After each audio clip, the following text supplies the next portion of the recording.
Mungkin laga yang akan digelar Kamis malam nanti bisa disebut sebagai panggung pembuktian untuk Tom Hay. Persib akan menurunkan gelandang andalan mereka di lini tengah. Dan lawan yang akan dihadapinya bukan sembarangan. Lion City Sailors punya pemain muda jebolan Bayer Leverkusen, Jerman, yang siap berduel dengan Tom Hay di lapangan. Pertarungan di lini tengah ini akan jadi sorotan utama. Apalagi, dua pemain kunci Sailors juga wajib diwaspadai Persib. Siapa saja mereka? Akan kita bahas sebentar lagi. Tapi sebelum kita lanjut, kalau kamu suka dengan konten seperti ini, jangan lupa klik like dan subscribe. Sekarang kita mulai masuk ke pembahasan. Lion City Sailors bukan lawan biasa.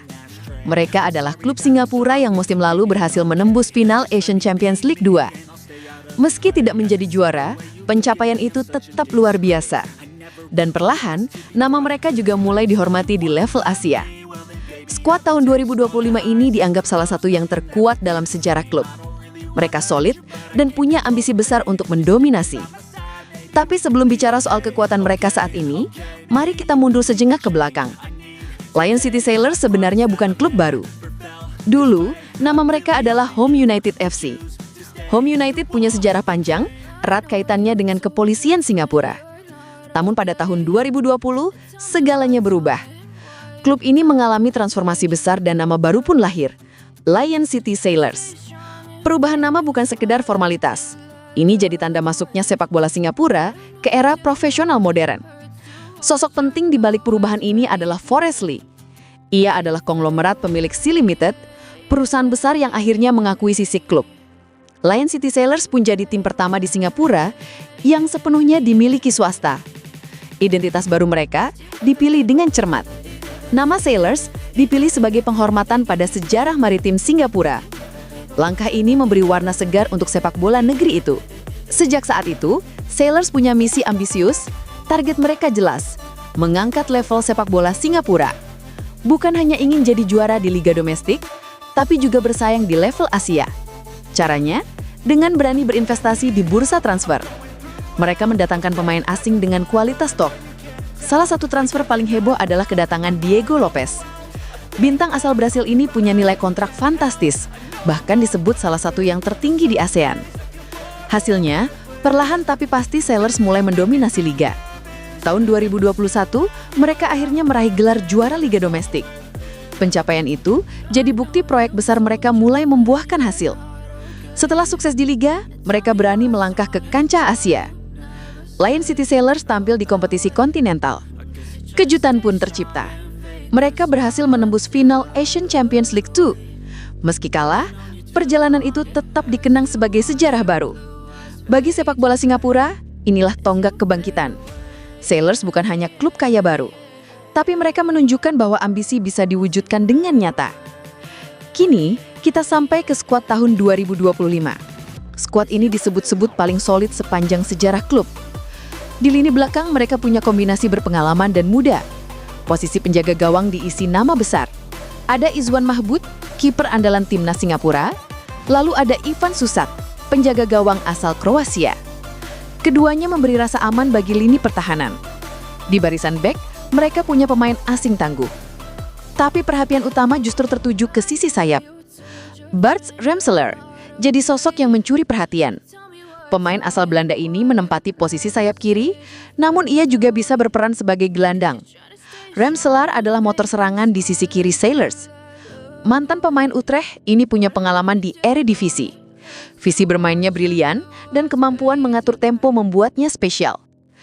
Remselaar lihai memberi umpan terobosan. Ia juga rajin membantu serangan dari lini kedua. Bagi Persib, menutup ruang Remselaar adalah kunci. Jika dibiarkan leluasa, aliran bola Sailors akan sangat berbahaya. Lini tengah pun akan jadi area pertarungan menarik.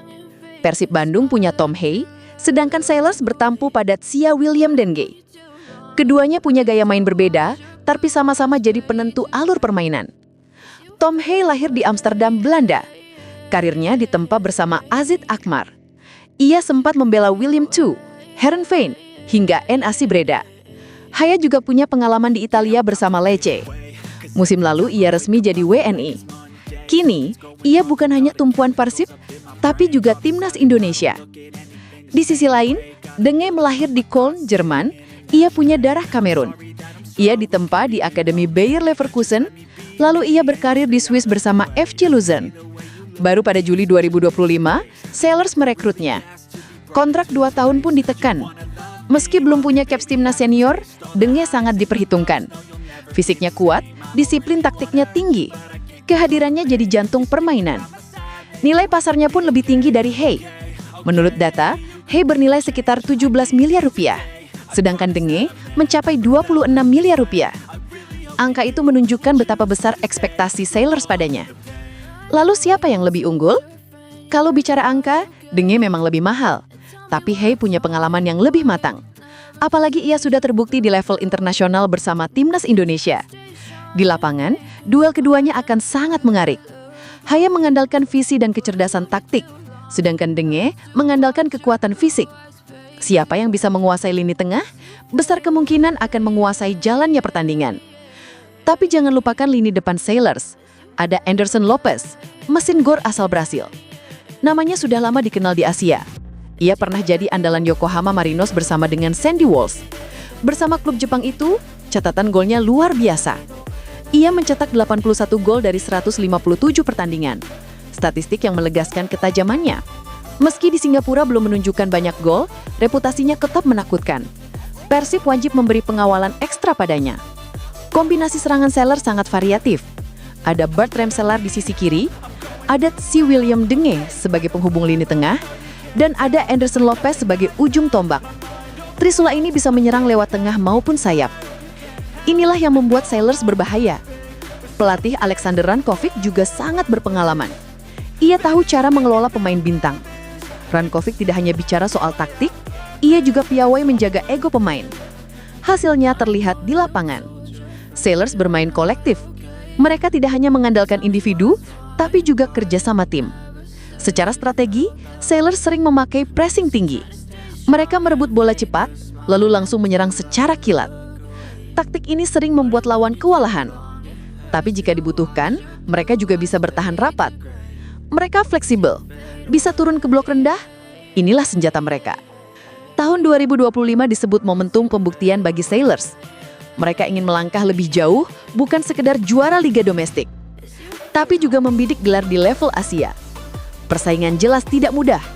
Ada klub Thailand, Malaysia, dan tentu saja Persib Bandung. Tapi dengan skuad-skuad ini, Sellers percaya diri. Sejarah mereka menunjukkan ambisi besar. Dari klub yang dulu identik dengan kepolisian, kini berubah jadi simbol kebangkitan sepak bola Singapura. Lion City Sellers membuktikan pentingnya manajemen modern. Dengan investasi tepat dan akademi kualitas, mereka jadi kekuatan baru. Tahun 2025 bisa disebut momentum emas. Skuad mereka berada di puncak performa dengan kombinasi strategi, pemain, dan manajemen. Sellers benar-benar siap menggebrak. Dan minggu ini, ujian nyata menanti. Mereka akan berhadapan dengan Persib Bandung. Pertandingan ini bukan sekedar laga grup biasa, tapi juga ajang pembuktian bagi dua tim. Apakah Persib mampu menumbangkan raksasa baru Asia? Atau justru Sellers yang akan menunjukkan kekuatannya? Jawabannya ada di lapangan Kamis malam nanti. Satu hal yang pasti, laga ini akan jadi tontonan menarik. Dan bagi Bobotoh, inilah saatnya memberi dukungan penuh. Karena Persib Bandung kini punya kesempatan emas. Kesempatan untuk membuktikan bahwa sepak bola Indonesia siap mengobrak-abrik kekuatan Asia.